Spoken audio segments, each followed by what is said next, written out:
na nga. Ang susunod natin, itong pinag-uusapan pa ring Bini, ha? Bini. Dahil sa after nung issue dun sa June 12, di ba, na sa Independence Day. Na pinatigil yung kanilang performance dahil unruly na yung mga tao. Dahil sa sobrang dami ng mga tao. Ngayon naman, itong may concert sila kasama ng pati ang SB19. 3 days pa lang talaga, sold out na yun. Sold out na. Grabe kasi, sikat na sikat. Ang unang sumikat ang SB19, di ba?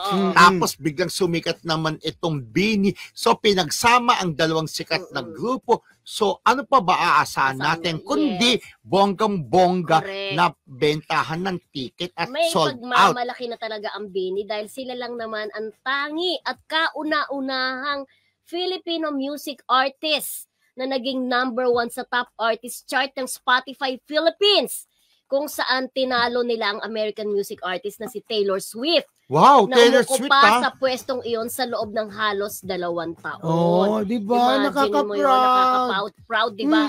Kahit si JK Labajo, meron din siyang di ba, record sa Spotify, di ba? Yes. Oo. So, dahil nga sa phenomenal achievement nila ay magkakasunod ang kanilang mga concert. Congratulations, 'di ba?